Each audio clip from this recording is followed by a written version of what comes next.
Warning, we are a spoilers podcast. At times we are also an offensive podcast. And we are most certainly a verbally explicit podcast. So if you fear for any of your delicate sensibilities, please back up now before you reach the point of no return. Alright, pussies, this is your final warning.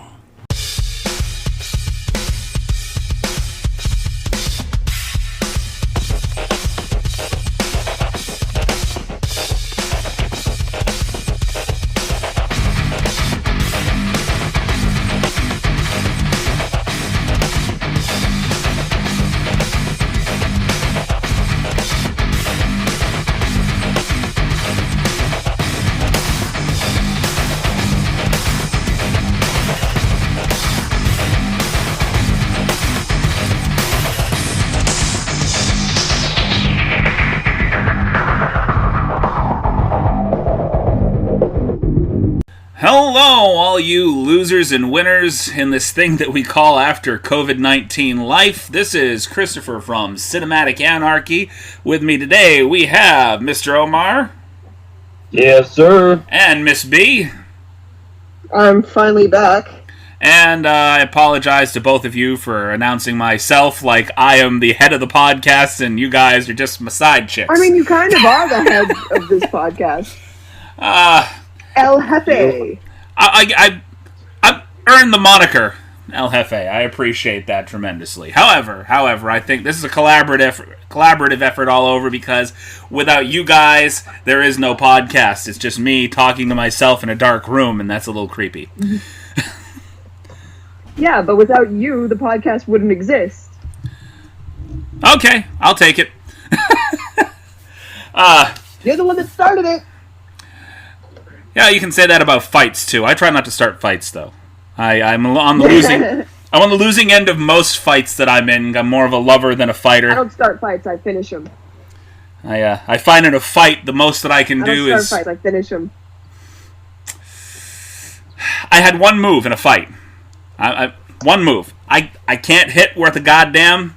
I'll be honest. My move is if you knock my ass down, I just keep getting up, and it's like, are you done now? Are you happy? That was my only move. I can very easily kick someone in the face. When I was younger, I probably could have done that. I'm a little soft now. I've got to get less soft. You know? I mean, it helps that Fredo's got the punching bag. Right? Well, yeah, I mean, you got a punching bag there. There's nowhere to put that out here. Or nowhere they'll allow me to put that out here. Yeah. So, alright, so, anyway, today's film of choice, we are going to be discussing a fantastic film. Jesse Eisenberg, Bill Pullman, and Kristen Stewart in the film American Ultra. And just a quick, brief summary of the movie before we get into it. Small-town stoner Mike Howell, played by Jesse Eisenberg, spends most of his time getting high and writing a graphic novel about a superhero monkey.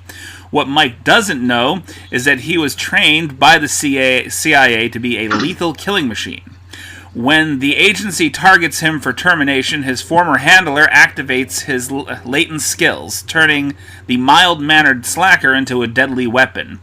Now, the utterly surprised Mike must use his newfound abilities to save himself and his girlfriend from getting wasted by the failed test subjects that are sent by the CIA. Well, there you go, tripped on my tongue for the first time. Sent by the CIA after him. Okay.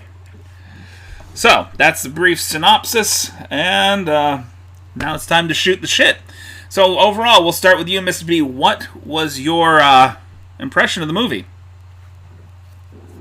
Oh, okay, so like, I love this movie. Fucking, I was a slacker this week. I didn't actually watch the movie this week, but I've seen it a few times, and I've always really enjoyed fucking Jesse Eisenberg. And I don't know, this movie, like, especially the way he reacts, he's very professional and like smooth with his movements while he's like in sleeper agent mode. Right. And then when he snaps out of it, he's like, I just stabbed this guy in the neck with a spoon. Mm-hmm. Like I punctured his neck and he just stopped breathing. I loved that he was like, after that scene, that first scene where he punctured the guy's neck with a spoon, he's literally, his girlfriend's checking everything out, and he's hiding behind the pole in the background, just like, I have no idea what just went on. Yeah, I like that they made his girlfriend, his former handler. Right, yes. I thought his former handler was the older woman. No, you're right. The older woman, his handler, and his girlfriend, she was assigned to him to keep an eye on him while he's out in the world. Okay. Now, Mr. Omar, your impressions on the movie while you're eating food. Actually, I never saw it before this week, and I saw it twice. I love it. It's a good movie. I saw it twice during the week leading to last night being the second time I watched it, and it's crazy. It reminds me a lot of what was it, Scott Pilgrim, but less fantasy. Okay. I want to say Scott Pilgrim meets the Manchurian Candidate. Yeah. Scott Pilgrim meets James Bond. I absolutely loved Eric Foreman there, Topher Grace, basically being this foul-mouthed CIA operative. Yeah. Foreman did a great fucking job in this movie. I think he's having a hard time as an actor breaking away from the years that he spent on that show. Yeah, he is. But honestly, fucking, he had a role in Black Mirror, and he did really good with it. Haven't gotten to see that yet. Dude, you're slacking. I am slacking hard. I've been watching so many other things, and I've got a whole list of shows that I watch with my family on top of the movies that we do. And between working on the podcast with you, Miss B, and working on this podcast here, and my regular 9 to 5 giving me extra hours here and there, I don't have a lot of time to pick up extra shows. I feel you. I was there for Bandersnatch. Yeah, no. Miley Cyrus was on Black Mirror too, and her performance was surprisingly not disappointing. No, it wasn't bad. Not at all. Oh, so you both have seen the show. I honestly feel like her episode kind of shows what she feels like in real life as a fucking a pop star born into the industry basically because of her father, and fucking everyone's managing her every move, and she fucking she has no fucking air to breathe by herself. Anyway, we're not talking about fucking Black Mirror. We're talking about American Ultra. I expected less from you, Miley. Right. So, the opening of the movie starts where the movie ends. Basically, opening of the movie starts with him recalling all of the incidents that happened throughout the movie, and I'm thinking the whole movie basically goes... He goes through the motions, just sort of running over in his head what happened since he was activated. And I loved how not only did they train this guy to be a CIA operative, but they put something in his head that gave him severe anxiety attacks anytime he tried to leave town. Yeah. To the point where basically ruins what he planned to do to initially basically propose to his girlfriend. He was forced to a witness protection program unbeknownst to him. So I'm going to say this, and just kind of please take this with a grain of salt. I hate Kristen Stewart as an actress. I really do not like her, but this movie made me want to give her a chance again. It was alright. You know, I expected less from her too. I'm not a fan of Kristen Stewart as an actress. I was forced to not only watch the Twilight movies, but watch them again, but the extended editions. I kind of don't like her personally. She's not the greatest actress, but she's not super bad neither. Think of it like sitting down to watch the Lord of the Rings movies and not being terribly enthused with watching them, and then having your friend sit you down and force you to watch all of them with the extra scenes cut back into it. The extended editions. That's how I felt watching those Twilight I'm not going to lie to films. you guys. I'm that kind of friend. Seriously. No, seriously though, the past like couple of weeks, me and Fred's sister have been like having our own little like smoke sesh, and like we'll chill together and fucking we've been doing like movie nights every night out in the backyard, and fucking I've been getting her to watch like shows that she's been avoiding for years, and she enjoys them, and it just warms my heart to know that I destroyed years worth of avoidance for a few hours of enjoyment. I've got to ask you a serious question, Mr. Omar. Is the speaker, like the microphone to your headset, like that close to your plate? Only reason I ask. I'm sorry, it's in the computer. Oh no! The only reason I ask is because I was watching you with the fork and it was brushing over the plate, and I could hear that loud and clear. I'm here and I couldn't hear it. It's on the computer. It's okay. I forget it's not on the headset. Well, your computer's got a good mic. Yeah. I was gonna say this has no mic. Like the headphones don't have a mic. No, these headphones don't have a. These are studio headphones. It's just for listening. They don't have a mic. The mic is for the computer. Oh shit. So with this film, I've watched it. This is probably the fourth time that I had a chance to watch American Ultra, and I like a lot of the sleeper agents that they have go after Jesse Eisenberg's character. Everybody that has to go after Mike. I think that Jesse handled it about as. Go ahead. I really liked the sadist character. Okay. I can't remember his name, but you know the one I'm talking about. The guy that gets his teeth kicked in. Laugher. Is it Laugher or something like that? Laugher. Yeah. The Laugher. Yes, I do like him. What do they do? What do they do to make you do these things? Ever since they did this to my head, I like that whole scene at the end where Jesse realizes this guy is not controlling himself like other people are controlling him, making him do these things. And they're all the failed experiments, like they're all the other ultras, the ones that they were trying to get to be what Mike was. Yeah. Mm-hmm. No, it's a fantastic movie, back to front. I enjoyed the fight scenes. I think Jesse Eisenberg handled himself about as well as I would imagine somebody along Jackie Chan's level would have handled this particular movie. Like he knew when to be the bumbling slacker and when to be, it was on and off like a snap.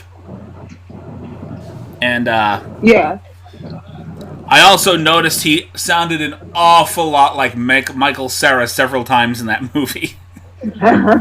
He did. I feel like he based his like persona off of Michael Cera in most of his like movies. Are there any movies with Eisenberg and Cera in them together? Let me look it up. Because I think they would you could do like a movie with them as brothers, because they kind of have a similar look and a similar feel to their acting. I agree.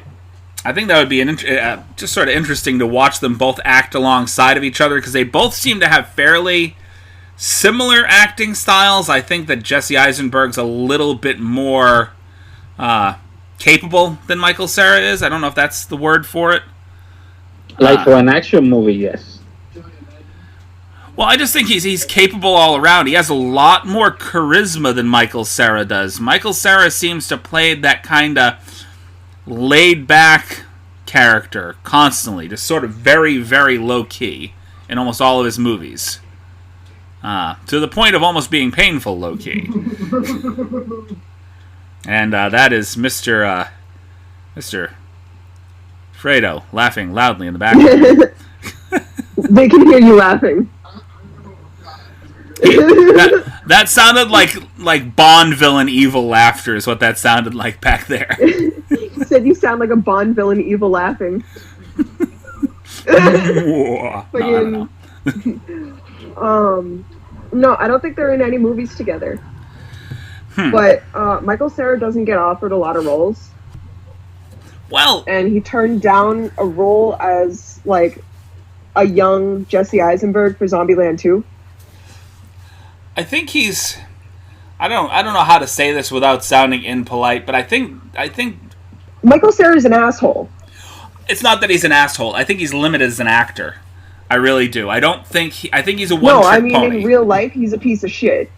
Really? He is? Yeah, dude. Like a lot of people have reported on it. There are videos of like he goes trying to like take the mic out of Audrey. Oh, what's her fucking name? You know who I'm talking about, right? Audrey Plaza? Yeah, Audrey Plaza. He tries to take a mic out of her hand while they're at like an event, and she's talking to reporters, and she's, can you not fucking do that? Like, what are you doing, bro? And he's just being completely obnoxious, and like he got kicked off a show or a movie, I think, because he like kept flipping out on set. Really? Do we know what movie that was? Like a douchebag. Do we know what movie that was that he got kicked off the set? I don't know, but I know I can find the YouTube link. Give me a minute. Okay. Well, while we're giving her a minute, I did enjoy Topher Grace as a villain. Though.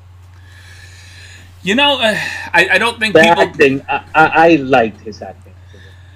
I don't think people give folks that have been long term in sitcoms a very fair shake outside of their sitcoms because they play their same character, especially a show that runs for almost 10 seasons, some of them 10 seasons plus.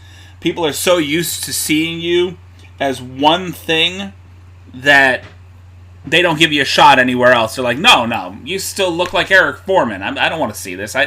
You're not Venom, you're Eric Foreman. No, you're not believable here, you know? And yeah, no, honestly, I really, really like Topher Grace's more serious roles after that 70s show. Like, his serious roles are really fucking good, and people don't give him credit for it. No, they don't. And honestly, I would love to see more serious roles. Like, fucking, I would love to see Topher Grace in fucking, like, horror movies. Like fucking Hereditary level horror movies. I feel like he would do a really good job with it. Okay, so this link that you sent me was actually a compilation of him flipping out on different sets. Yep. So it doesn't necessarily show what particular movie he was in that he flipped out in. It just shows him out flipping out in several movies. So. Yep. That goes to show you. Okay. Dude's a douchebag. Okay, have you guys seen This Is the End? Yes. I feel like he is exactly like his character in This Is the End. Like in real life? Yeah. I think we might have discussed this once before. Like, pretty sure we did. Because we keep throwing Michael Cera in the same position in almost every movie when we do throw him into the movie. Just some guy sitting in the background just making awkward eye contact. Yeah. We just want you to sit here and make creepy eye contact. Fuck. Guaranteed he likes getting his booty hole eaten out by fucking random chicks at parties. Maybe not even just chicks. Anyway. So... aggressive pointing for those who can't see what's happening on the fucking screen. Right. We're on video miles apart right now, and so you can't really see the pointing. All right. So here's a quick question. We're gonna go ahead. We got the... as far as I'm concerned, the handful of leads in this movie, you've got Michael Cera, you got Kristen Stewart, are the two main leads. And then, of course, the main characters played by Topher Grace, Connie you Britton. You said Michael Cera. I said Michael Cera. Fucking Jesse Eisenberg. We were talking about... They're not the same person. They literally hate being compared to each other. And you know what? So much. You know, I did this on another podcast when I was with Seth, too, where we were talking about Will Ferrell, and I kept calling him Will Smith. I think I remember that. So I'm gonna name. I'm gonna go over the 4 or 5 major characters I feel in this movie, and you tell me. I don't know where Mr. Omar is, or if he can even hear anymore. But He disappeared. He disappeared for a minute, so I'll ask him when he comes back. We'll start with Jesse Eisenberg. Okay. Of the movies that you can remember him being in, what's your favorite? Ooh. I mean, I haven't seen a whole lot of movies with Jesse Eisenberg. It's mostly like Zombieland and fucking the Social Network. Okay. And this. All right. So you like, which one of those would you... I mean, like, his character in Zombieland was pretty good. Okay, so we'll go with Zombieland for you. You, sir, you've seen a few Jesse Eisenberg films? Not that I remember, but Zombieland wasn't bad. Okay. I've seen it a couple of times, actually. So honestly, I'm not going to lie, I like the second Zombieland better than He's pretty good. It's hard to remember as an actor, more like character. That if I see movies that I probably watched them, but I don't remember. Because he's a very good actor, to me. Okay. So, me having watched way too many movies, I'm going to give you my top 3, okay? And it's not the movies that you mentioned. First place for me, it's going to be this movie, very recent movie called Vivarium. Fantastic fucking film about this couple that gets lured into a cul-de-sac, which is just sort of this endless hell dimension where they have to raise this child and they cannot escape the cul-de-sac. Okay. I'm going to have to watch that later. I just looked it up on IMDb. I'm going to have to watch that later. It looks really good. The second set of movies that I loved him in are the Now You See Me films. Those were both really good films. I liked those. And, what is that? Now I'm going to forget. Oh, you know what? I've seen those. Those are really fucking good, too. God damn. And then, of course, my last of the 3 films, number 3 is 30 Minutes or Less. That's him, and that's Aziz. Aziz Ansari is in that. Huh? Go ahead. Have you seen it? What? No. I've seen it. I've seen that too. That. Oh my god. You know, I'm gonna have to change my thing to fucking 30 Minutes or Less. 30 Minutes or Less. Okay. Yeah. So that was my number 3 out of those 3 there. I've seen that one. I didn't remember him in it because he's a good actor. Fantastic film with him, Aziz Ansari, Danny McBride. It was just a really, really good. Nick Swardson's in it. Just absolute fantastic comedic cast. All right. So we're going to move on to our second actress in the movie, or actor, Kristen Stewart. Favorite film? And that's a hard one because I don't like her. Give me a minute. Okay. Well, of course, my favorite film's honestly just going to be this. I like her in this film. I really cannot...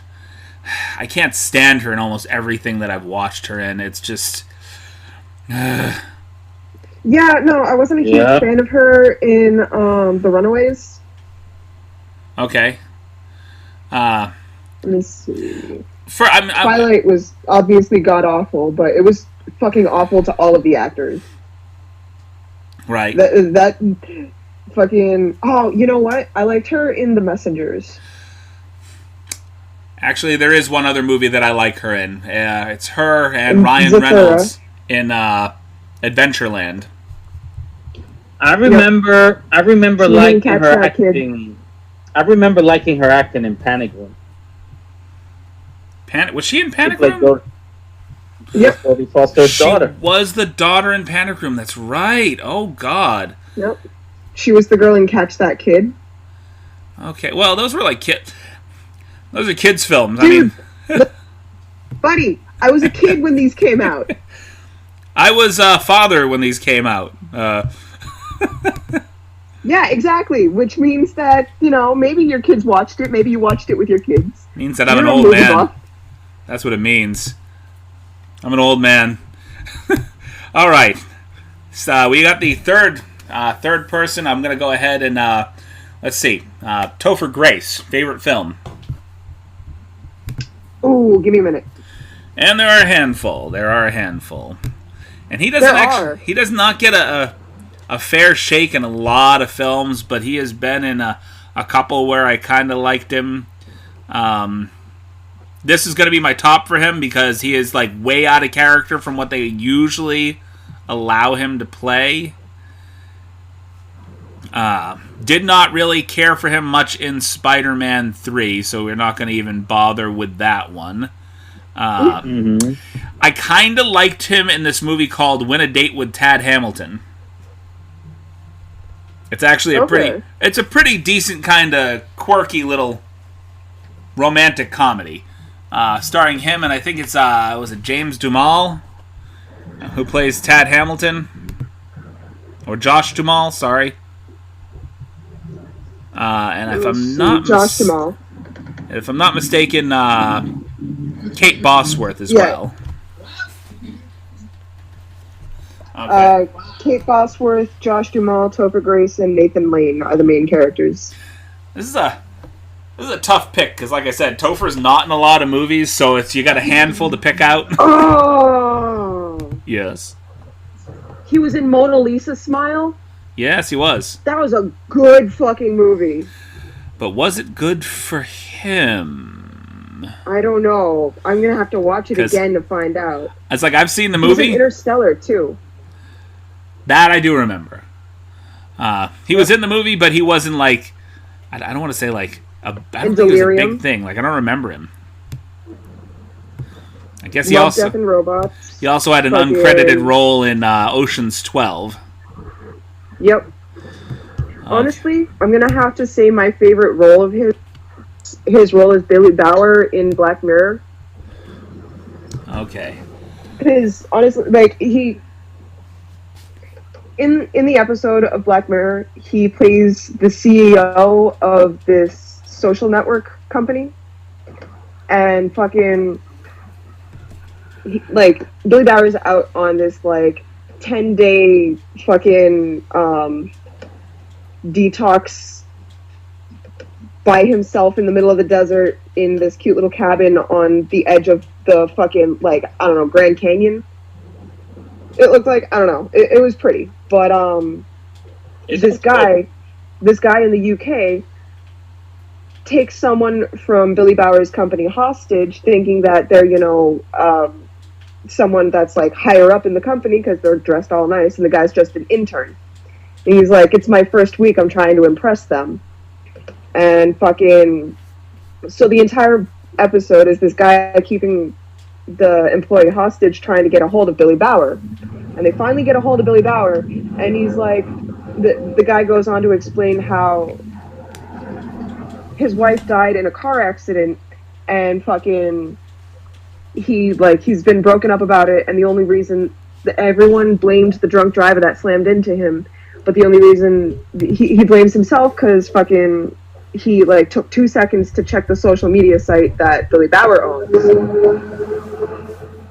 and he didn't want Bauer to like feel guilty for like the death of his wife or anything. He's like, I know it's my fault, but you people and like your fucking social networks and all this shit, it's all fucking toxic. Everything is fucking toxic.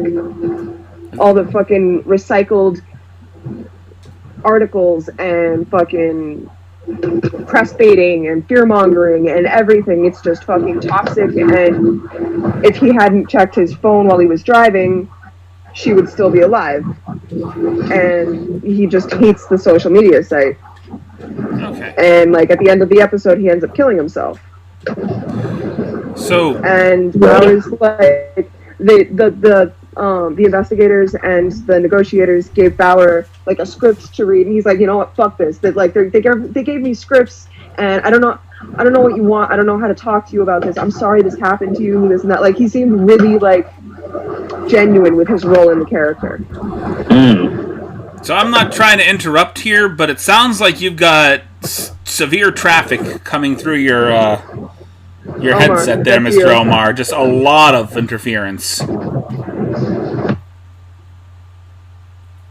And now I can't hear you at all. You muted yourself I mean- and then started talking. Yeah, that's exactly what I did. I thought I was on mute. Do you hear like cars passing by? No, Yeah. it sounded like traffic right in the microphone. Yeah, it was pretty loud. You got a good microphone, man. And This very good boy. so okay, Sorry, my dog. we're gonna do one last actor here, and then we're just gonna move on to our station identification, sponsors, so on and so forth.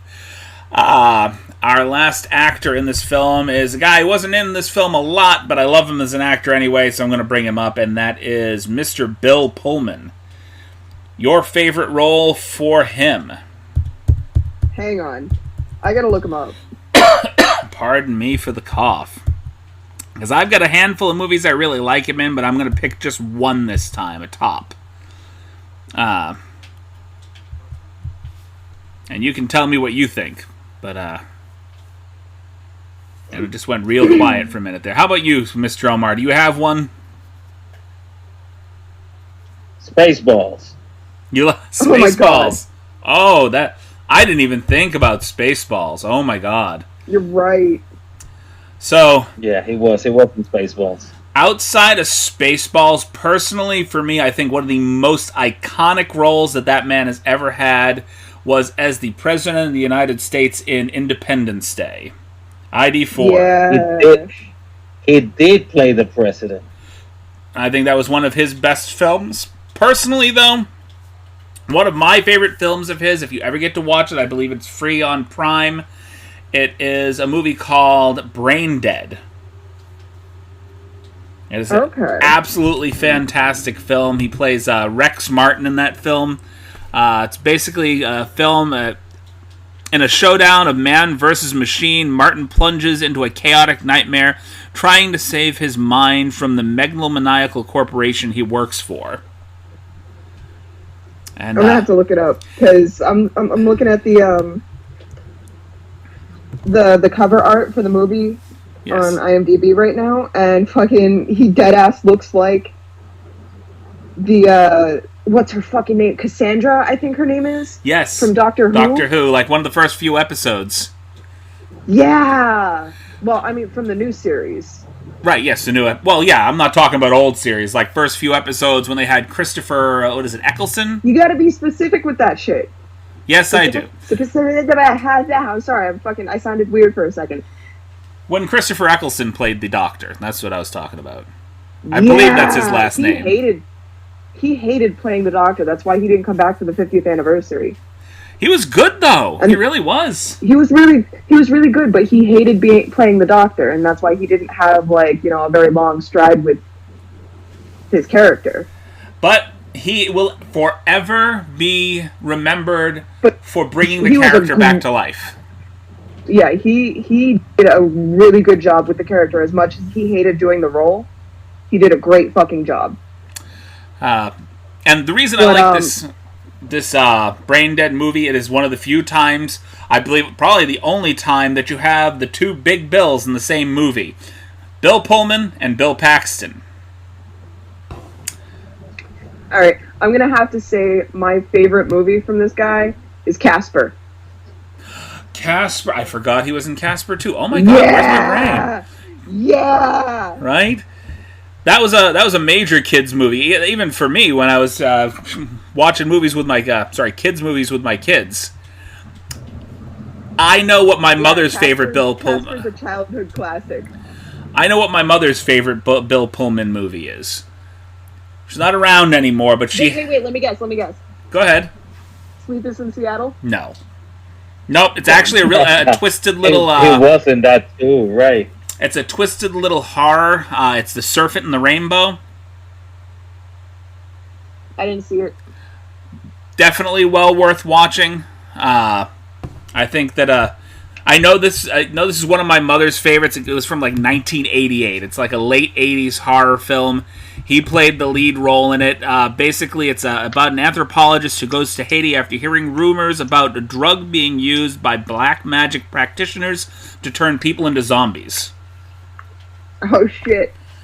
And that is one of her favorite roles. It's actually one of the first horror movies my mother ever made me watch. So, late night HBO. She made you watch it. Oh no, she made me watch it. Because I told her I wanted to watch a rated R movie, and that's what she picked out, Serpent and the Rainbow. It's a Wes Craven film. So he's by the same guy that does Nightmare on Elm Street. I'm gonna have to fucking watch this now.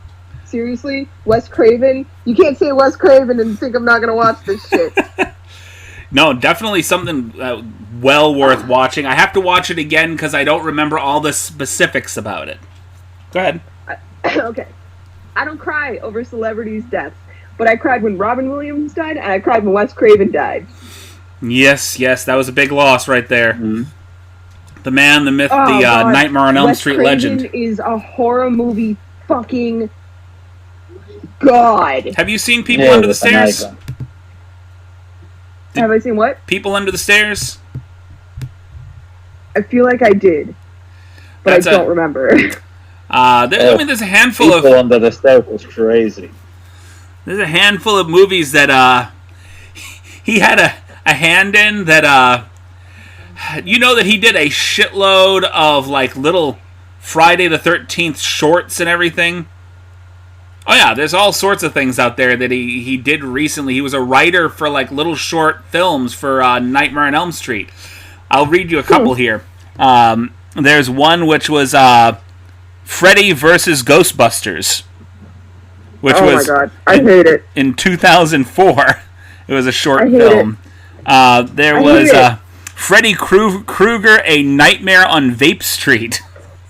Nope. So, why do these exist? And then, of course, he did a lot of. He was involved in a lot of documentaries, in different films as well. He had a whole TV show called Nightmare Cafe, which lasted about six episodes. He was involved in the writing of 2 of them. Really banking off that nightmare theme. He has a Nightmare on Elm Street television show back in the 80s, early 90s, called Freddy's Nightmares, which lasted, I believe, a total of 4 seasons, 44 episodes. Okay. So yeah, he's been involved in a lot. But some of my favorite films, if you ever get a chance to watch Shocker, that was a really great film. It actually stars the guy that plays Skinner in the X-Files. I haven't watched X-Files. Everything up until David Duchovny first disappears off that show is worth watching. And then after that, I couldn't give a less a shit. Okay. The guy that wrote the X-Files, the big problem with him was the fact that, while he knew what the audience really wanted to see, he had no fucking clue how to end his show. At all. Just none. That was a big problem for me. I loved the X-Files, and after David Duchovny was off the show, and I think they brought him back near the end, they did 2 movies thereafter, and still there's no fucking closure for this TV show at all. Just none. It sounds a lot... Dude, okay, so... That's how I feel about, fucking... The Mist on Netflix. Yeah. Where they just killed after one season? They killed it after 1 season, and they had a really good stride going. My feeling is that, like, if you're going to create a show, Netflix, if you're listening to us, you have the capability to do some things that a lot of these big television companies won't do, like NBC, so on and so forth. If a show gets canceled a season or a few seasons in, they all refuse to give closure to the show. And dude, honestly, there's a whole fucking book based off the that the show's based off of. Like, just go along with the book. Stick to the details. Stephen King is not fucking shortcoming when it comes to details. It's true. He goes deep into details. Exactly. Listen to my heart and the heart of millions. Hulu, Netflix, any HBO Max, your new Disney, whatever. Go ahead, pick up some of these classic projects that got shit endings that went nowhere, and pick them up for like a quick mini-series to kill off the show. Dude. Oh, you know what we should do? We should really honestly try to pitch a movie or a show to Netflix. Because I really want them to come out with a show based off the books that I named my daughter after. Okay. What books? It's called Levin Thumps. Okay. I'm gonna have to look it up. I don't know. It's a very it's not like a very well known series. It's kind of obscure, but it's a really good like fantasy read. And fucking a couple years ago, I emailed the author because like I found out that the movie rights had been sold and they were like considering making movies out of the Levin Thump series. So I emailed the author, you know, like on a whim, thinking, you know, maybe fingers crossed he'll see the email and respond. I don't know how old this fucking article is that has his information, but whatever. I asked him if, you know, the movie rights had been sold and if they were going to be coming out with anything on screen based off of these books. And I think it was like 3 a.m. when I fucking emailed this guy. And by like 9 a.m. the author emailed me back. Like first thing in the morning when he fucking woke up, he emailed me back and he was like, I'm so touched to find out that you named your daughter Winter after one of my main characters, and Winter's honored. I'm sure she's a cool kid. All this like super sweet stuff. He's like referring to his characters as if they're real people, and it just warmed my heart so much. He said that the movie rights were sold, optioned, placed on the shelf, re-auctioned, fucking like, but so far they have nothing in production. And he's hoping that they're gonna come out with a movie or a series based off newer books that are based off Levin and Winter's life later on after the wars in Fu and all this shit. Like, oh god, I love it. All right, before we head into our sponsors, I'm going to go ahead and pose a trivia question, and then we'll answer it after the break. Wes Craven, which we were talking about just a few moments ago, wrote one movie under a pseudonym, different name completely. Do you know what the name is? And we'll come back with that answer right after we're done with the break. All right, thank you for sticking with us through the sponsors and to answer the question that we had brought up just before the break. Under what pseudonym did Wes Craven make, I guess now that we've done a little research, several movies, and it turns out several rather awkward X-rated movies, some in Japan. Wes Craven also went by the name of Abe Snake. Which is super pornographic. Like, how can you not see that name and think that's a fucking, like, that's a porn director? I'm trying to... it sounds like it. I'm trying to undo the image of the movie didn't even show up in my like Google search or anything. It said that like he had done several X-rated movies under a pseudonym, but it didn't say what pseudonym or what movies. And then I looked on IMDb after you told me the movie, and fucking the movie didn't show up at all. Yeah, you had to go into like Wes Craven's like actual list of films to find it. Yeah. And like in the IMDb fucking listing of the movie, it says the director is Wes Craven, and then in parentheses as Abe Snake. As Abe the Snake, yes. And no adult actresses that I could name worth the life of me. Then again, this also was in 1975, so.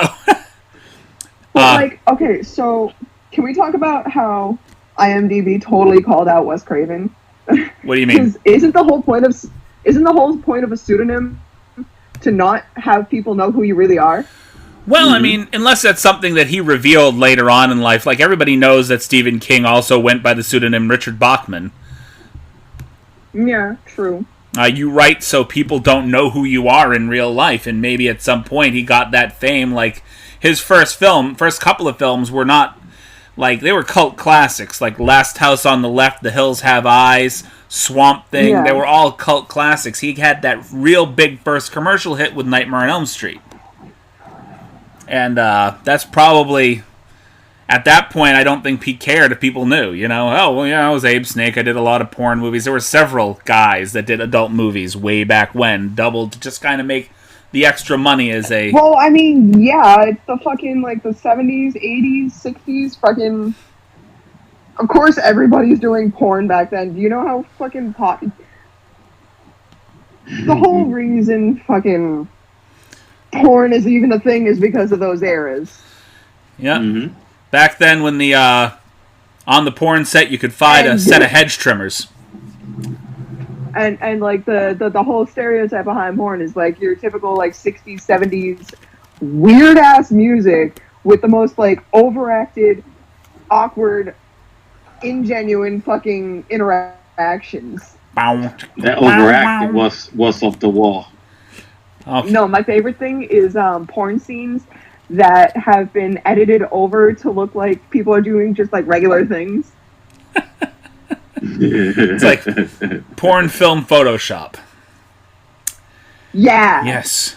All right. Mm-hmm. So we have we've got our pitch storm all set, and I apologize. I'm going to keep it in here anyway, just because even though it's redundant, we could work with it. So our pitch storm for the day, it's an interior game room. A dysfunctional superhero team tries to save the world from an epidemic that turns people into horny zombies. And the notes here that says, we think we need to have more zombies. Add more zombies, please. So it's like hordes of horny zombies. I love Topher Grace for this fucking role. Yeah, definitely. Absolutely. I feel like he would tackle that shit with no problem. Okay, so we're going to use Topher Grace in here as, I guess, one of our leads. Oh, yeah. And who else yeah. from our Okay, so, current like, film would we're you put in gonna here? give Topher Grace, like, a cooler Did you say version you of feel Jesse he will Eisenberg's gag? role. I mean, I swear I'm not drunk. But we're going to give Topher Grace a more sophisticated, cooler version.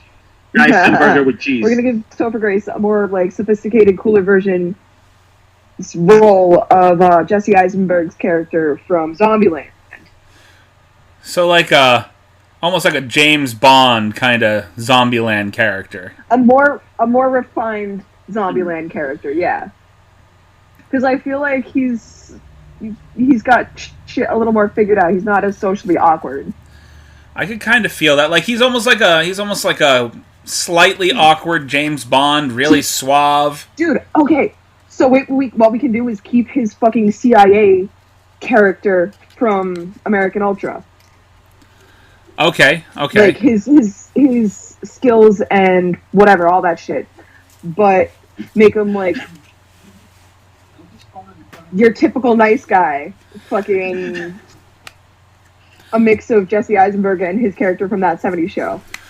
Okay. So we're gonna give him sort of badass fighting skills, but he's gonna be like really really nice about like oh shit sorry whoa Yeah. didn't mean to do that. Like some random I'm just picturing some random zombie just running up and humping his leg like a dog.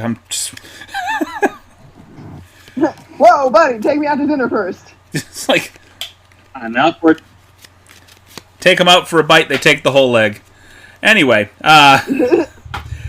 let's see. I think I like Kristen Stewart for this movie as a zombie because I don't think it requires a lot of acting. Just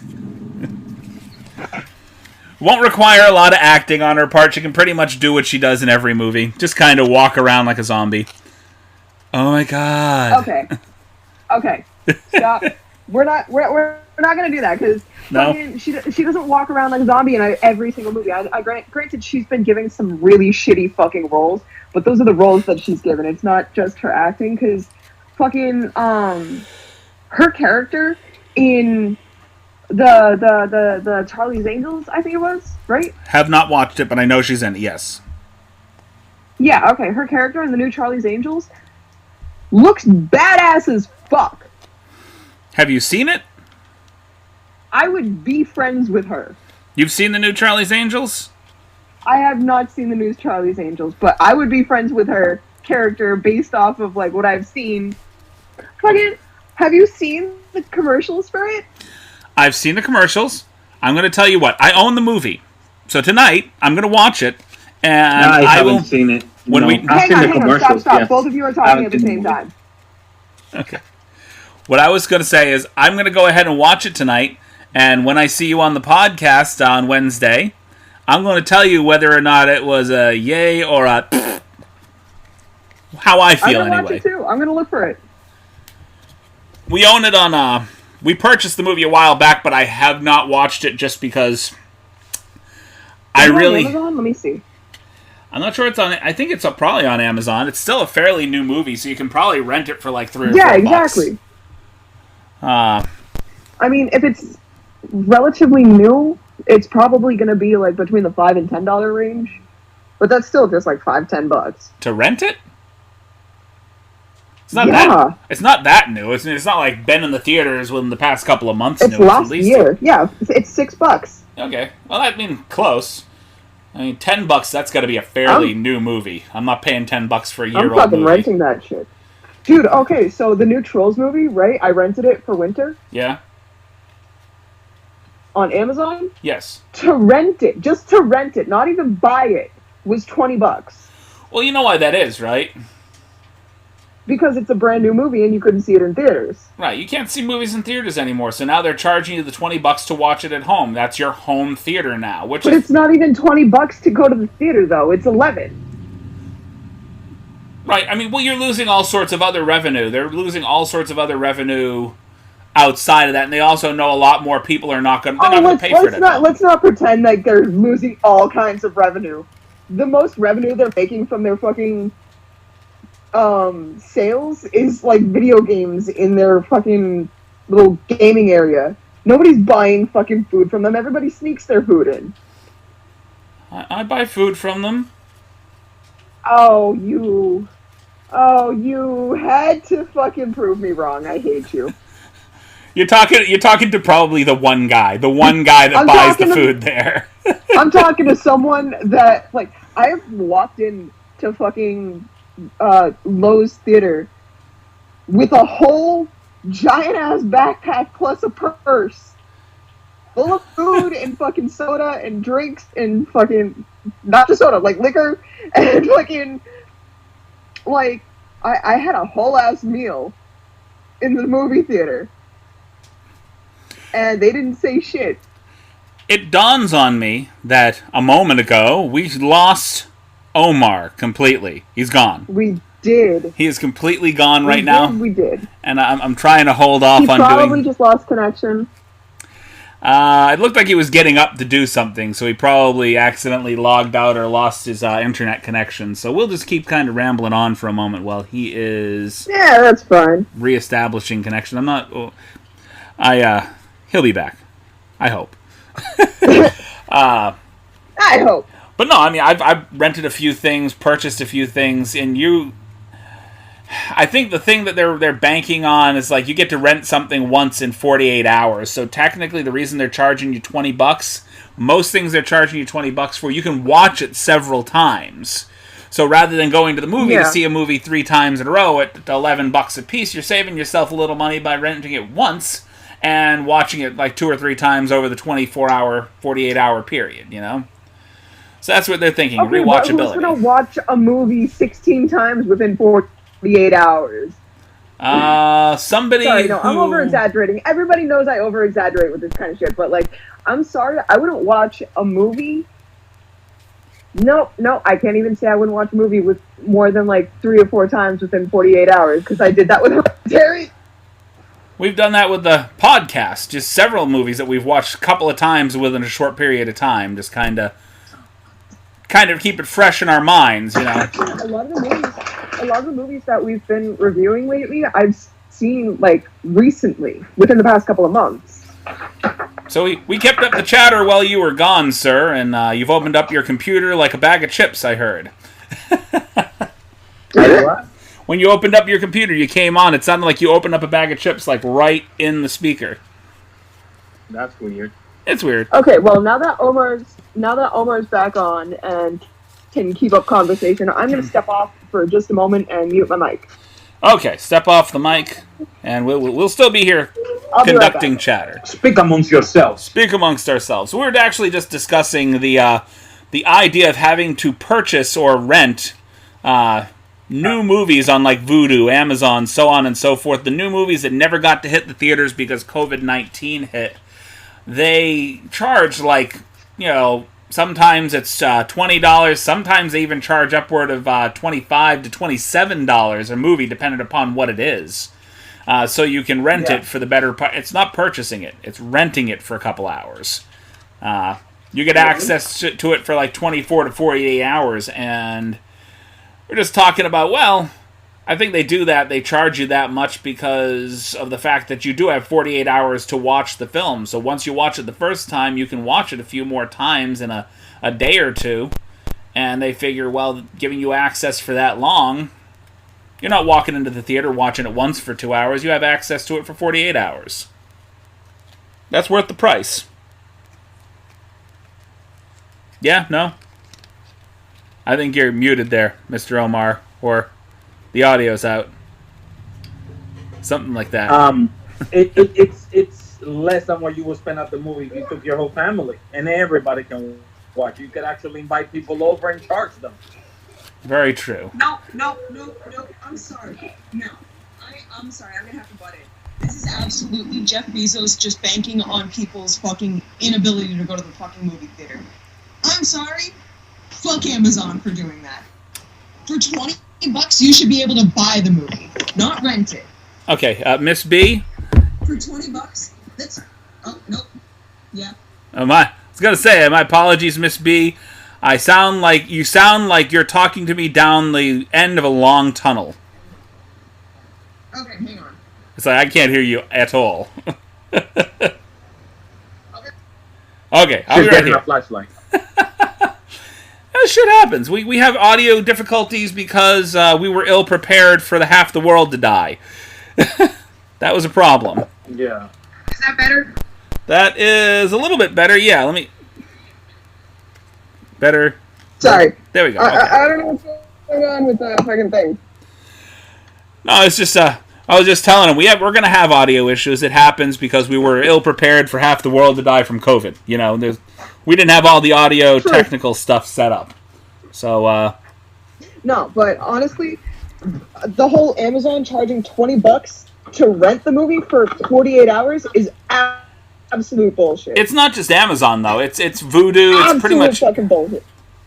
It's pretty much anywhere you go to rent those things. Everywhere. It's absolute fucking bullshit. It's just major fucking movie streaming sites trying to bank off people's inability to go to the movie theaters. Because for $20, you'd be able to buy the fucking movie when it comes out in fucking DVD or Blu-ray.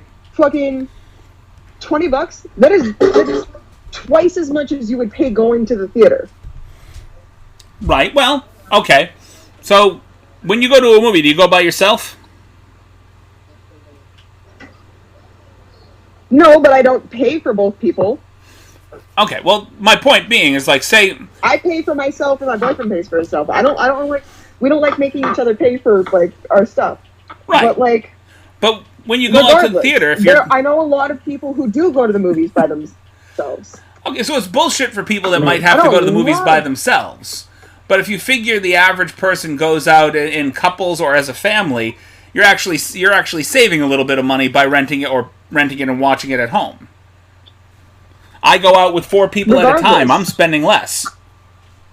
Regardless, they shouldn't be charging you $20 to rent the movie for a couple of hours. If anything, it should be $25 to rent it for the week. They also shouldn't be charging you $12 to $14 to watch the movie in the theaters, as far as I'm concerned. But whatever. Exactly. In my day, you went to the movies and you spent $5. You know what I used to do? I'd go to the movie, I'd spend $5 to get into the theaters for a matinee, and then I'd just spend the entire day hopping from theater to theater watching as much as I could.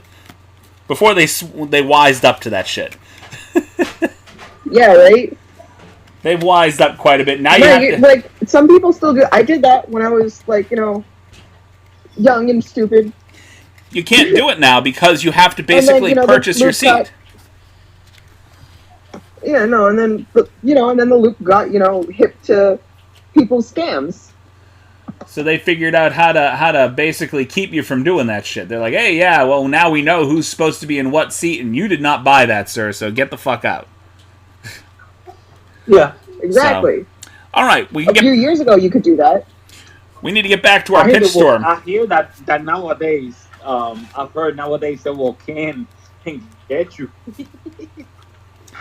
Exactly. Anyway, back to the fucking pitch. So, we kind of lost the purpose to our movie for just a minute there. The beginning of that is a dysfunctional superhero team tries to save the world from an epidemic that turns people into horny zombies. So, our first character... Okay, so far all we have is Topher Grace. Topher Grace, I guess, is going to be a sort of suave Punisher-type character. Yes, absolutely. Oh my god, you know what? We need to bring in the Punisher too. Right? So I can see that. Oh, what was the actor's name? No, I'm not talking about like the Punisher movies. I'm talking about the Punisher show on Netflix. Fucking, oh my god, his performance is phenomenal. He was great in The Walking Dead too. I'm trying to remember his name. Damn it, that's gonna bother me. John Bernthal. John Bernthal. John Bernthal. You're both Googling at the same time, and I'm sitting here disconnected from the internet. No, I remember his name. Oh, okay. Yeah, I know. I'm Googling it. He's in an upcoming movie that's a prequel to The Sopranos. Okay. Tom Clancy's Ghost Recon Breakpoint. That's a video game. Oh god, what movie is he coming out with then? It's not showing up on IMDb. The Many Saints of Newark. He's on that. All right. I'm gonna have to check that out. So It's a prequel to The Sopranos. It was supposed to come out in September. let's start by creating he's a fucking amazing actor. Let's start by creating a superhero team. We're going to go with 5 people. And I kind of called Topher Grace like a suave Punisher. But now that I'm thinking about it, it's a dysfunctional superhero team. So let's give them like the most fucking awkward superpowers. Like these are superpowers that no superhero would want to admit to having. Hang on. Okay. Hanging on. Which is... Hang on, I'm gonna ask for Fredo's opinion. I'm going on mute. You're going on mute for a minute. Okay, so we're gonna create We're gonna create 5 characters. We got 2. We got John Bernthal. Is one of our... Is that what his name is? John Bernthal? Yep. Okay. And we have Topher Grace as the 2 of the main characters. We're gonna need at least... I want to say at least one more guy and 2 females. 2 women for the team. So these are just awkward superheroes, things that you don't normally see as part of any superhero team. Like I actually read a comic series growing up called the what was it called? There was the Legion of Superheroes, and then there was the Legion of Super Zeros or something like that. These characters that there was this one guy that his superpowers was that he could explode. He could only do it once. There was another guy who was like photosynthesis man, where he could make plants grow. Like, it wasn't like poison ivy where they could grow at high speed.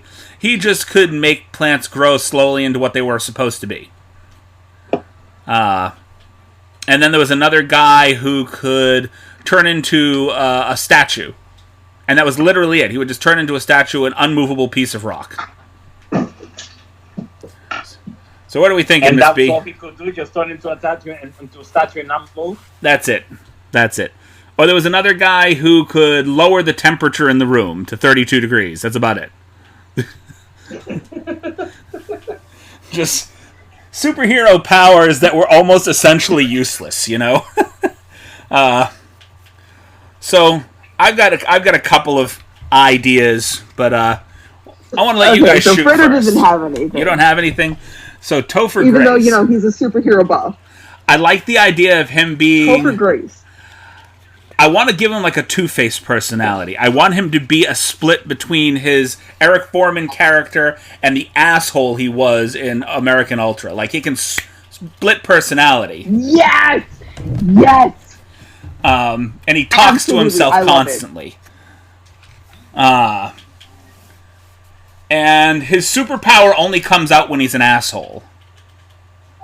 And as soon as he, hurts somebody, kills somebody, whatever, he immediately turns back into the Eric Foreman character. Like, he took the rage out and he's done. Doesn't know what he did. What kind of power should we give him, though? What will Kristen Stewart be on this movie again? I think it should be weather control. Weather control? Okay. Well, it's But, not like- essentially a use. He's not like dysfunctional. I think the dysfunctional part of that would be the fact that But he like doesn't. nothing useful. Like his weather control doesn't match up to his like emotions. Right. Like he gets really, really mad and it rains. You know. Just. Yeah. No, he gets really, really mad, and there's like slight flurries. Something like that. Yeah, just weird stuff. Like weird storm or patterns happen around him. Fucking, when he gets super like happy or excited, there's there's like small little volcanoes appearing in the middle of the street that like spew out fucking lava. A tiny little bit. Okay. Tiny little bit, not So a it's lot, like just like more like a elemental couple of control than weather squirts worth of control lava. then. So more like an elemental Just control enough. than a. There were powers just enough to be entertaining, not enough to be super. Okay. Exactly. So now the John Bernthal, he's sort of a big intimidating guy. What kind? I think we should give him like a really passive power, like something that's almost useless to a really Plants. intimidating guy. Plants. Give him like a poison ivy kind of fucking superpower. How about He can make plants grow. I want him to be like the Dr. Doolittle of plants for plants. Like he can literally talk to plants, and he fucking hates it. Gets into arguments with flowers, trees, all sorts of other stuff. Fucking his best friend is a Venus flytrap. Nope, can't do that because that is the main shtick for the new Harley Quinn TV show right now. Is Oh come on! I haven't seen it. make it like almost like a little Groot character, like this little potted plant that kind of looks like a little living tree. Oh my god, no! Make it a succulent.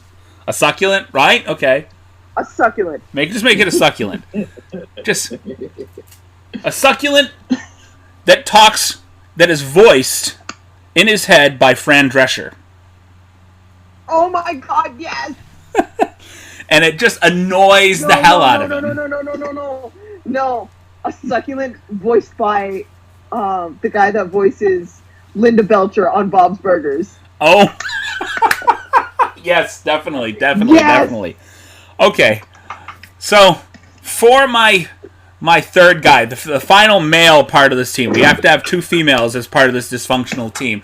I want to bring back a guy that's used to playing a dysfunctional superhero that has not been in the spotlight for a little while. I want Kel Mitchell from Kenan and Kel. Oh my god, who did he play? He was in Kenan and Kel, but he was in, if you've ever seen the movie, The Mystery Men, he played the one superhero that could turn invisible, but only when nobody looks at him. So basically, he's invisible, but you have to be... Nobody can look at him. He can't even see himself in the mirror, or he will turn visible again. What the fuck? All that is still a thing? What? What do you mean? All that is, like, still releasing episodes. It might be. Maybe they revamped the TV show? I mean, I'm looking at IMDb right now. They're still releasing episodes. I think they're doing like I'm looking at Kel Mitchell's IMDb page right now for filmography, and the first thing it says is All That TV series 2019 and on. It started last year. Yeah, there's a reboot of the TV show. I think he's part of the directing team right now. Dude, what? No, he's not just directing. He's in the show. He plays Ed and Coach Cretin. Oh, okay. Is he like reprising certain roles? Welcome to Good Burger, home of the Good Burger. I'm gonna have to go back and see it. I remember the Good Burger thing. SpongeBob last year.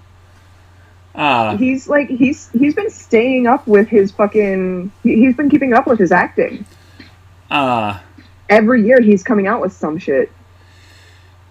So I like. He was in fucking VeggieTales. Yes, he was. You are Googling the hell out of him right now. I'm shook right now. Come back, Miss B. He was in VeggieTales? Come back to the conversation. Okay, we're coming back.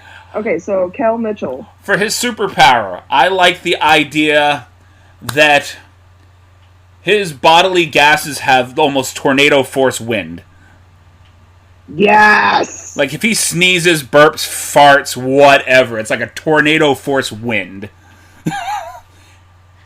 And it's about as uncontrollable and unpredictable. The only thing that he can really do is belch on cue, so he can bring that up. But like if he sneezes or farts or whatever, he can't control that.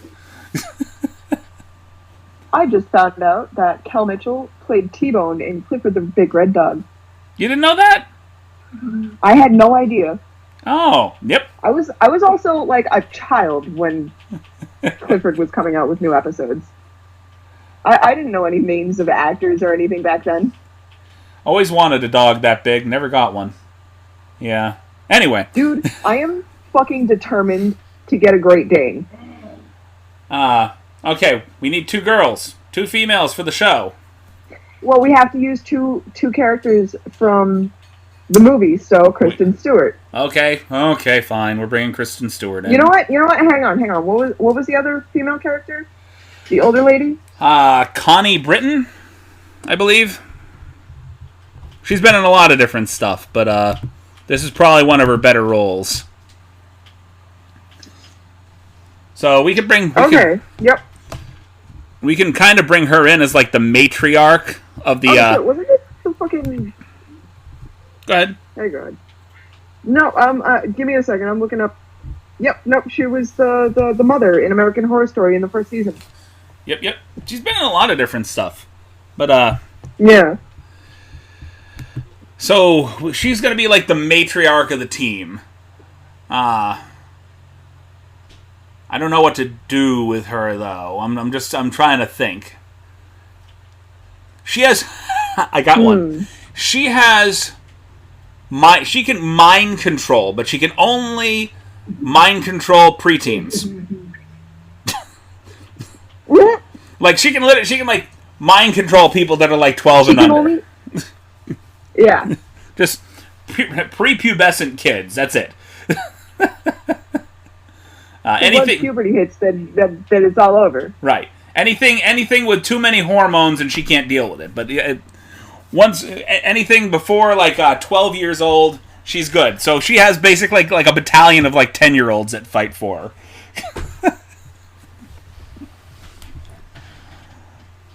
I like that idea. I do too. I'm creating a lot of dead air here too. We need one more fighting the horny zombies. Hang on. Let's think of someone that we don't usually use. Somebody that we don't usually use. There's a lot. Oh, you know what? Yeah. Gerard Butler. Gerard Butler. Okay. Who? We got another. He's a great looking superhero. But Yeah. let's make his fucking superpower something super fucking just like fucking John Burntham, passive. Very useless. Okay. Useless. It's a passive power. Staring at things aimlessly.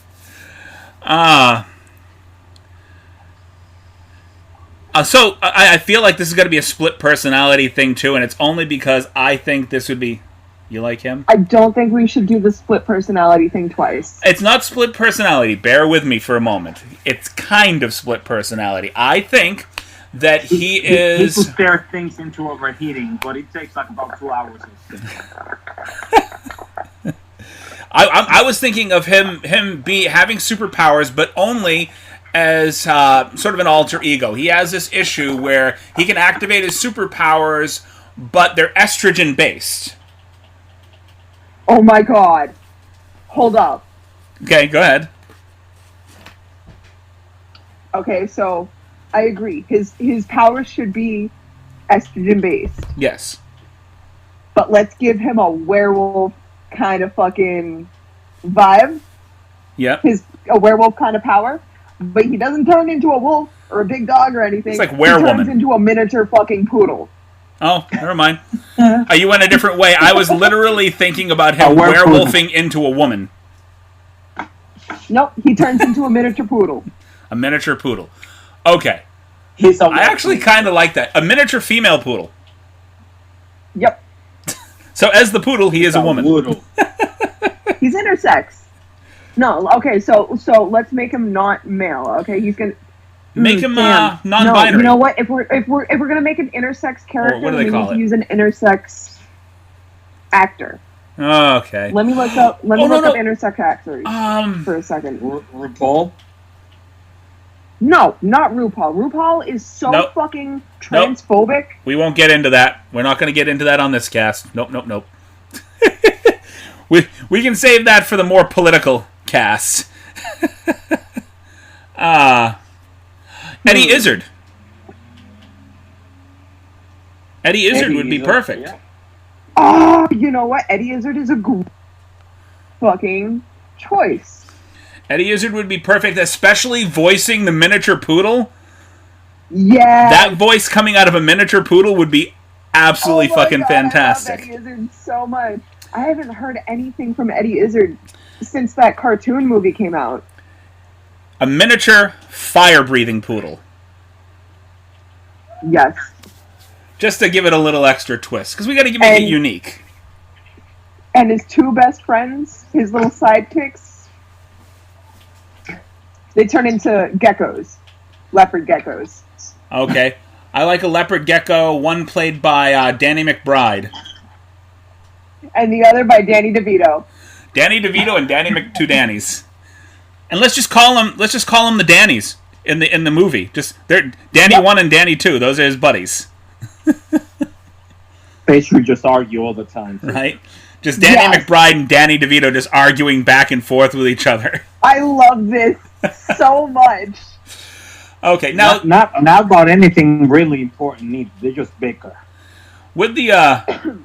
with the zombies, I think like you could really just pull a bunch of people. Like just get a kind of minor all-star cast, just a bunch of people, throw them in zombie makeup, just turn them into weird horny zombies. No, hang on. So we're gonna base this in Hollywood, right? Yes. And all of the has-been actors and actresses and musicians and everything, fucking, we're gonna see like Britney Spears, and we're gonna see fucking Vanilla Ice. Aaron Carter, and dude, Aaron Carter already looks like a fucking zombie, so like we're good. You don't need makeup. We're Honestly, good. Bon Jovi. Bon Jovi's not a has-been. I'm No, sorry. Bon Jovi's not a wash-up yet. There's a lot of No, but Tara Reid. But we're gonna throw all the wash-ups and has-beens and fucking failures, all the people that have like fucked their lives up over the years. Fucking Lindsay Lohan's going in there. Pretty much anybody that has ever starred in a sci-fi monster film. Literally. A lot of former Disney actors too. You know, you got like Steve Guttenberg of Police Academy fame. He's pretty much a nobody now. Michael Winslow. You can pull Ian Ziering. Pretty much anybody from the 90210 cast, because none of them are doing anything. Yeah, you can throw in like a few major actors and actresses in like the mix, but the majority I want to be like fucking regular civilians and has-beens. Daphne Zuniga. I want Give all the has-beens, you know, some kind of fucking screen time. Give them another paycheck. I want Their houses. So I want a president. We're going to have the president of the United States being the absolute worst president ever. Like, top Trump. We got a top Trump there. As the absolute worst, most befuddling president ever, played by Rowan Atkinson. Hang on. You don't know Rowan Atkinson? I know the name. I just need to put a face to it. Played the main villain in Scooby-Doo 2, and he was also Mr. Bean. Okay. Yep. You know Mr. I Bean. got you. Yes.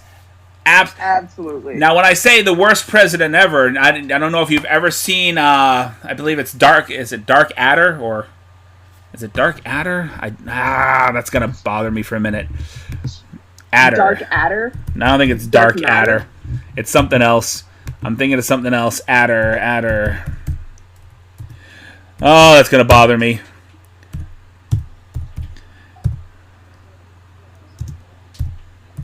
Lots of dead air. Lots of dead air, because I'm trying to Google something. I'm looking it up on fucking IMDb. I'm not seeing anything with Adder. Yes, it's Blackadder. My apologies. He played this, like, I want to say time-traveling villain almost. It was okay. It was really good. He played this really kind of goofy, but, like, seriously disturbed, cruel villain throughout the entire show. And I like Mr. Bean. He can do goofy, but he can play a villain like nothing. And I think that he should play like this megalomaniacal, almost like wanting to dominate the world villain.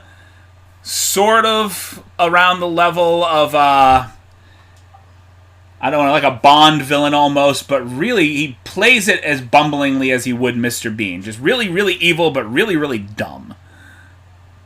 That's another superpower think, you can give somebody. Traveling in time, but only like 5 minutes forward. Honestly, no. Hang on. I don't think he should be bumbling. No. I think he should be really refined and fucking... unbumbling. Like... I want to say, like, no common sense, he not shows bumbling. up in a room and people don't take him seriously because of the way he looks, and then he's just like... And fucking... They die or some shit, like, out of nowhere, they fucking drop dead. His temper tantrums be, always... Like, intimidatingly goofy looking. Like, you cannot laugh at this man, or you will fucking die. I want to say, like, the reason for the horny zombies is because of something stupid that he does. Under his administration, the CDC handles some kind of disease that accidentally gets free out into the world. So what happens, right? The CDC, not the CDC, pharmaceutical companies come out with a new kind of Viagra. Okay. Right? That doesn't just, like, keep it up for a couple hours. It allows you to perform for a week at a time. Okay. It doesn't keep it up constantly, but you're able to control your fucking ability to have sexual interactions with other people at whatever time you want. However, prolonged use... These new versions of fucking controllable Viagra turn people into sexual zombies. See, the first thought in my head, I liked the way you were going with that. And the little twist at the end, I think, is prolonged use. Basically, the reason you slowly turn into sort of a zombie until one point you turn into, after a sexual interlude, basically a human praying mantis. Where you both have sex with and then kill your partner, but then that person turns into a sexual zombie. Huh? A human Black Widow. Basically. And that person that you kill also turns into a zombie and so on and so forth. Exactly. I dig it. So yeah, that's actually, I like that idea. So you got your horny zombies there, and occasionally they'll just do something random. They'll stop in the middle of the street and just start fornicating instead of eating people. Just for no reason.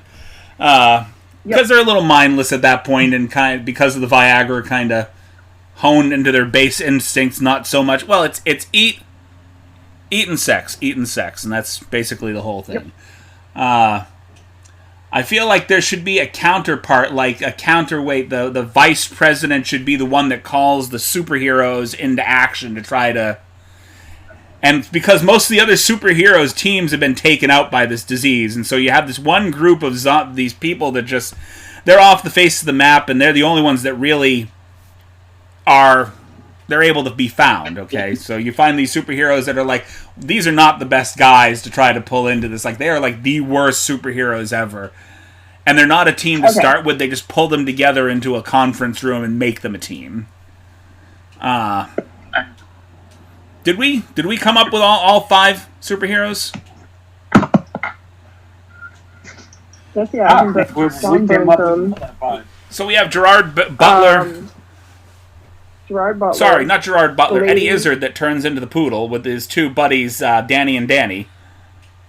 Yep. Who are his sidekicks. Okay, so we've got we've got plenty. We got Kel Mitchell. We've got like 6 or 7. What was who did we have for the one female portion of the team? Was that Connie Britton? that we kept in there? Yeah. And what was her superpower? I forgot. Did we give her a superpower? Oh, yes, that's You right. did. Mind control of prepubescent children. Yes. Even if they're zombies, she can control them, which is weird because if you've bitten a You guys prepubescent aren't even child... fucking smoking and you're forgetting. Like, I'm like, I've been drinking a couple of drinks. I've had a couple of joints. I'm not baked, but my head's I have an fried. excuse for why my memory is of lacking right now. I'm old. I'm overworked That's and underplayed. That's my problem. How old are Overworked you? and underplayed. You're younger than my mom, so, like, you're not old. I didn't call myself old. Did he call himself old? Yeah, he did. I am. And How old are probably you? I just turned 46 the other day. Yeah, exactly. My mother's 60. You're not old. Yeah, but your mom's a 60-year-old Christian lady that has had a good, healthy, wholesome life. Trust me.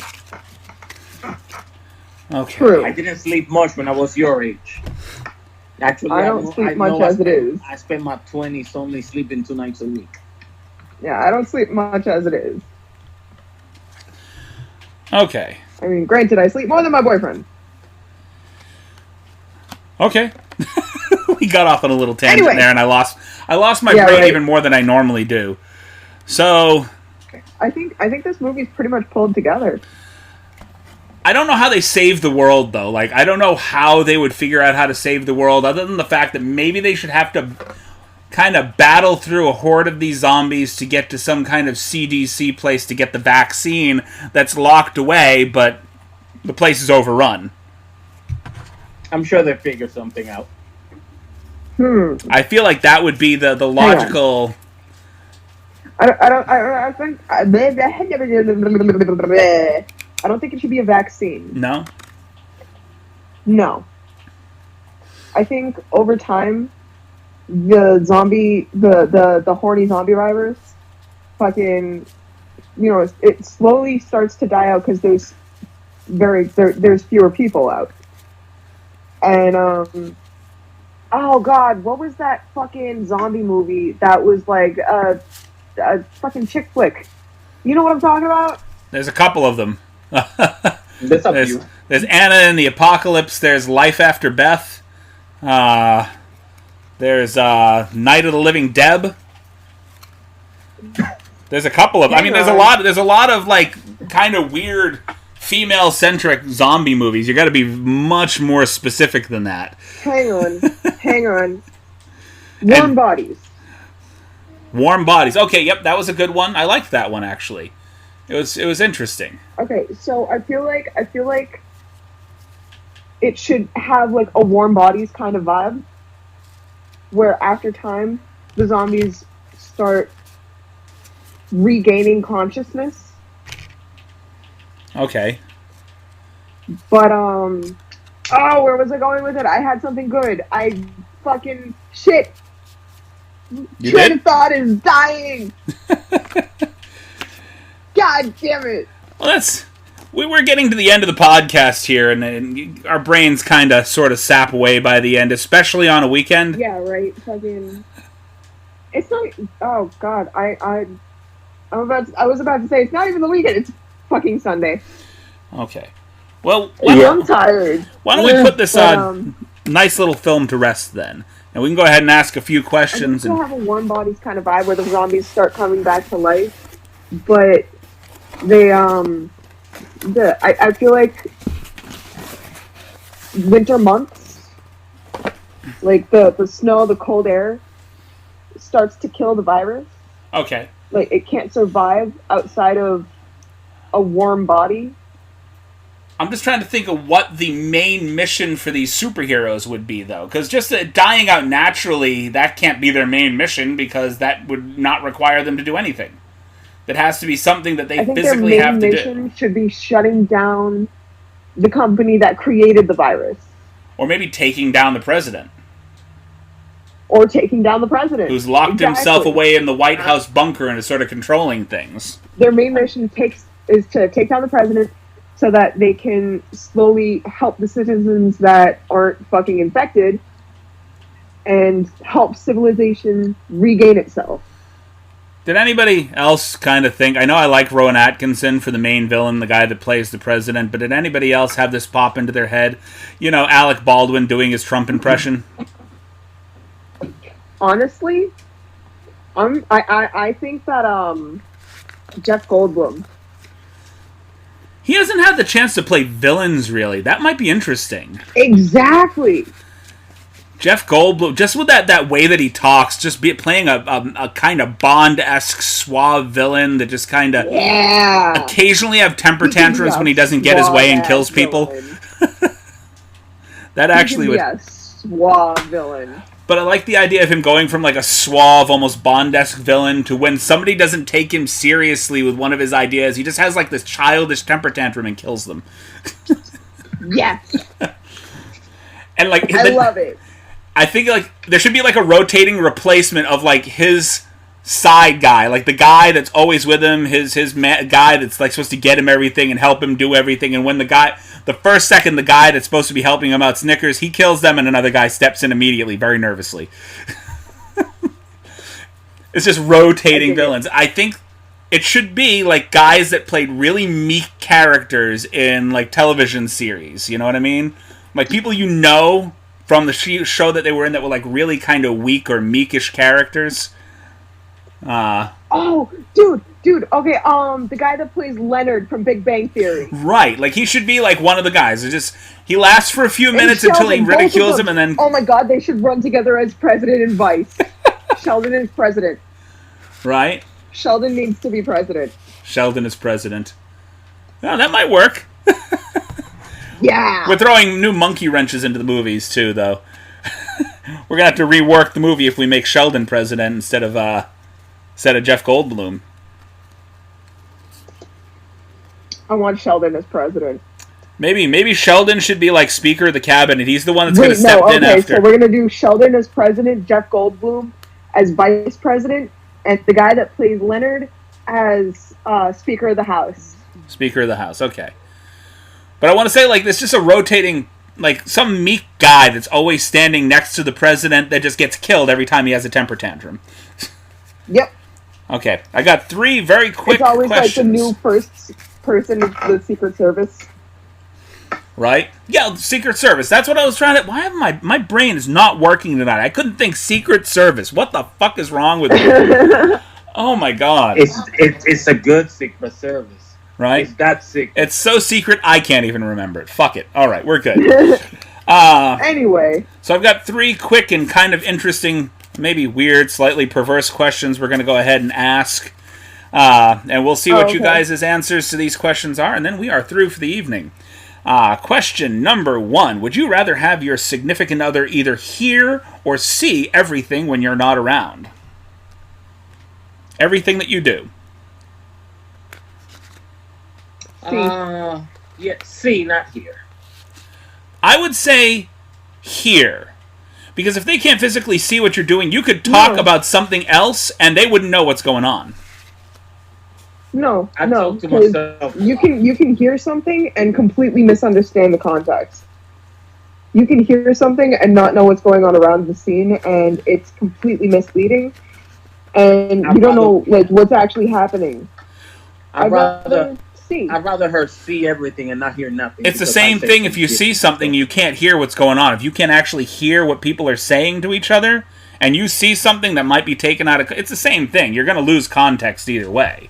Not necessarily, because you can read facial expressions and things that are happening. You can kind of see, you can kind of tell what kind of conversation. If you get really good at somebody's having with somebody. Well, I approach this question like a fucking sneak and a liar. I'm sorry. I'd rather him be able to see everything, not just from like a corner view where there's like blind spots or anything. Like I'd rather, my man be able to see every little thing. Like a 360 camera. Hearing everything. Yeah. Because what we hear can be misinterpreted. Exactly. Next question. Is it weird to shampoo your pubes? No. No. What? Why is that a question? I have no idea. Ask the people at Barstool Sports. No, choose another one. No, pick another one out. It's not weird to shampoo your pubes. what the fuck? You're supposed to wash everything. I feel like there's like some really dirty people over at Barstool Sports. Like, is it weird to shampoo your pubes? I can tell you this: they now have who a doesn't special wash stuff everything? for like man parts. All right, here Who we go. doesn't wash every part of their body? I think maybe the insinuation is: would you use shampoo or just regular body soap? Either one works. Very Just true. wash yourself. Soap is soap. Okay. Shit. So, okay, picking out a new question. We're moving on to something somebody else. would come up with that excuse. There was no soap. I only had shampoo, so I didn't wash up. If you had to get a lip What the fuck is tattoo, that? if you had to get a lip tattoo, what would it say? Lip tattoo. A lip tattoo. Sit here. I came up thought was something similar. Eat me. No? What about you, Omar? Sit here. Sit here and eat me. That was just tattoo, lip tattoo. A lip tattoo. Just Like that. inside your lip. Yeah. Cursive. What would you put In there? cursive. Just lip You know tattoo what, in Omar? cursive? Lip tattoo. You know what you should get for a lip tattoo? Lip tattoo. Get yourself a little Marilyn Monroe fucking freckle. There you go. It still Okay. counts as a lip tattoo. So when they're talking like I lip could do tattoo, they're that. like talking like the Or- inside right here? Oh, inside the lip? Yes. Okay. That's why I Hang said on, eat give me. me a second. I'll think of something clever. Yeah. Okay. You're the tattoo artist. I'd expect something clever from you. I mean, okay, so like I was thinking it's like a mustache tattoo. That's why I said sit here. Oh, well, yeah, that would work too. Like an upper lip tattoo. Yeah. Not an inner lip tattoo. But for an inner lip tattoo, Don't forget to brush. that's I a don't good know. question. No, That's stupid. that's dumb. I I don't love know. sushi. Honestly, I will tattoo I love sushi. honestly, coming from like my own interests when it comes to tattoos, I really like elegant filigree. Okay. So I'd probably tattoo fucking some really nice filigree outlines on the insides of my lips and cheeks. Okay. And have a fancy, like, Victorian style inside of my mouth. And the only one that would see it would be me and my boyfriend. Sounds good. Exactly. Okay. So, I'm going to go ahead and ask the last question. This one was a little bit more... This was the slightly perverse question, just slightly. Would you have sex with a porn star if they had to deliver a press conference on your performance afterwards? No. No. Absolutely not. The fuck? I don't think there's a yes to that question. You'd have to be really fucking confident in yourself to say yes to that. Like, almost It's like... not that I'm not confident in myself, it's that I don't want a video taken of me having sex. Like, No. It's not a video. It's a press conference about your performance. So people are asking questions about how you perform. but you're performing in a porno. No, just having sex with the porn star. That's it. This is not an actual video. You are having sex with a porn star, but they are having a press conference to discuss your performance thereafter. So you're not being videotaped, but they are talking publicly about the performance. Nope. I still wouldn't do it. Because you know what? I don't know what that porn star has. Well, with proper And protection. even if they had like a decent performance and a decent fucking rating on like Pornhub or some shit, I still wouldn't do it because I don't fuck with that. Okay. Yeah, I'm going to have to err on the side of no myself, to be entirely honest with you. And I think actually Omar froze completely. Either that or he's asleep. It looks like it. So if you can Omar, hop you back good? on or, log out and log back in, Mr. Omar, I got one more question I'm going to ask. Because you completely froze. He looks kind of half-baked right there. Just like he might have been smoking something before it went out. I'm There you are. definitely more faded than both of you. It froze. Your camera froze in such a manner that it looked like you were exceptionally high. I kind of am. Well, let me tell you this. Okay. Hey, there he is. Just a press conference, not on video. Yeah. Take a crack at it. Okay. With proper protection, of course. It's not like I'm just going all willy-nilly and just go on. No. I don't need anybody publicly criticizing my performance. No. I'm good. I honestly, even, dude, if the person has HIV, if the person has, like, VD, if the person has, like, some kind of life-threatening fucking disease, I would not risk it. What? Okay, well, consider most of these people, it's a standard to get a clean bill of health. I still wouldn't risk it because of how many people they've been with. It just makes me uncomfortable. Nope, I'm good. I'm gonna ask one more. Go to the doctor first. If they're a star, no, I don't want it. Also, like, the fact that, like, in my relationship, I could not be with a person that is so comfortable being sexual with someone else while we're together. Very good point. That's understandable. I am a very monogamous person, and it just completely puts me off thinking that this person could be showing anyone else the kind of attention that I need. For you. So I'm gonna... For me, exactly. Like, it's not comfortable knowing that they're so willing to be giving these kind of emotions and... Motions, exactly. Sorry, I'm losing my fucking train of thought. Well, not train of thought, but I'm trying to like articulate myself a little better instead of sounding, so fucking like. Ugh. Anyway, I don't know. I couldn't be with someone that's so willing to be intimate with another person besides me while they're in a relationship with me. I couldn't be with someone who's an actor or a porn star or any of that. Well, that's the thing. Given that I wouldn't be in a situation like that. Now, I don't think I would, just because I cannot give what I expect not to get. But being in the case that I was just free, I got one last question I'm going to ask you guys, and then we're going to head off for the evening. Just kind of replace that one kind of dud question. If a song had to play every time you got aroused, what would it be? What was it? So the last question of the evening, if a song had to play every time you got aroused, it's the same song, what would it be? Harassed or arrested? If a song played every time you got aroused. Aroused. Oh. Yes. It plays every single time, loud and clear as a bell. What would it have to be? Michael Bublé, Moondance. Okay. You said Moondance, and I heard a completely different song in my head, by the way. Well, it's a marvelous night for a moon dance. Oh, okay. With the stars up above in your eye, in the sky. A fantabulous night to make romance. Need the color of October sky. The musical stylings of Miss Nico B. Sorry, I'm not that good. So romantic.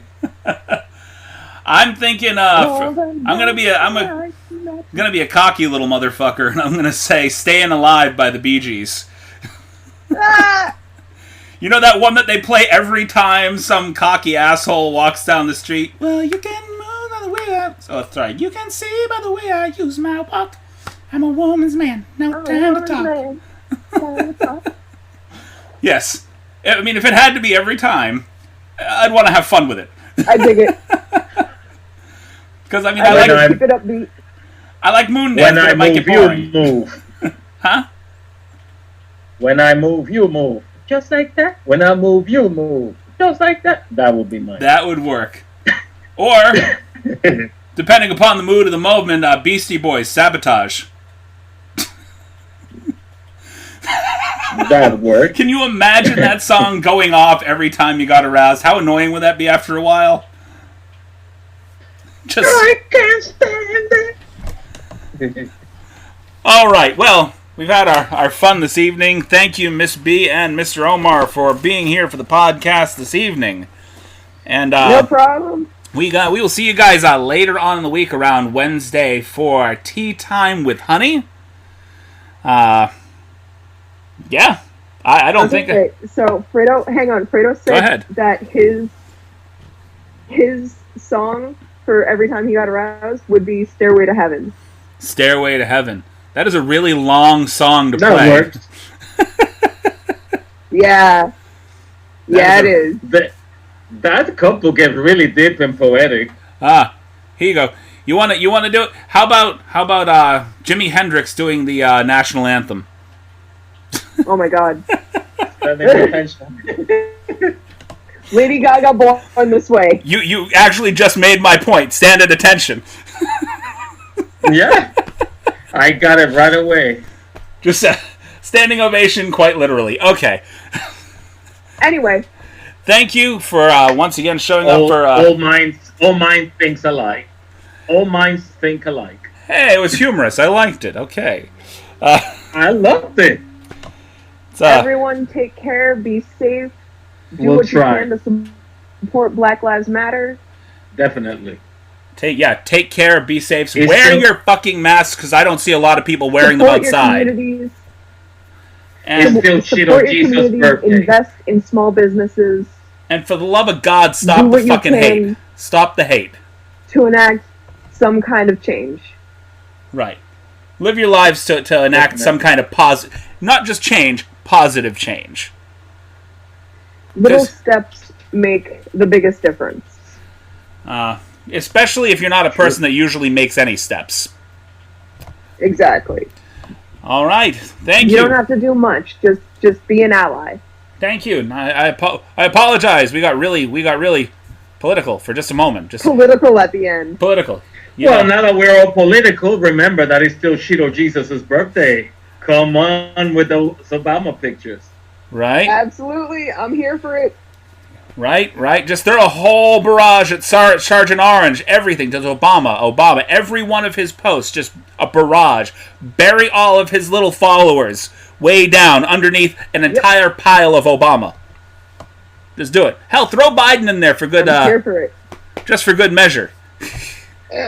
No. Just Obama. Just Biden. Obama, no Biden? We're not going to support Biden. Well, We're not going to support Biden. But who are you supporting? It doesn't matter if he's the lesser of two evils, he's still a fucking rapist pedophile. Rapist pedophile. Dude, Biden has a lot of shit going on. Like, he's not much better than Trump. He just plays a good fucking part. He plays a good role for the media. You know what? Biden's not much better than Trump. We'll go ahead on Miss B's podcast and take a little time to discuss just basically the fact that the president, for a while, for all intents and purposes, is just a puppet position. He's there to be the puppet for a handful of people. All right, but anyway, peace, love, and I just sent you something that will give you a little bit of a laugh. Let me know what you think. I'll go now. Our only options are a fucking pedophile and a pedophile. Like, come on.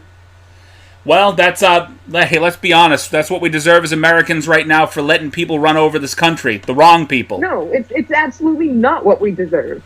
We don't. It's absolutely not what we deserve. The majority of the United States does not support any of this. There's also a vast majority of us that don't deserve it but don't vote. The only reason we're stuck with this is because of the Electoral College. But anyway, we're going to discuss this on Tea Time with Honey on Wednesday. We're not skipping this episode. I promise. Have a good night, guys. Take care. I love you. Love you too. Oh. Be safe. Where did that high spirit, loving vibe go before we got into politics? Oh my God.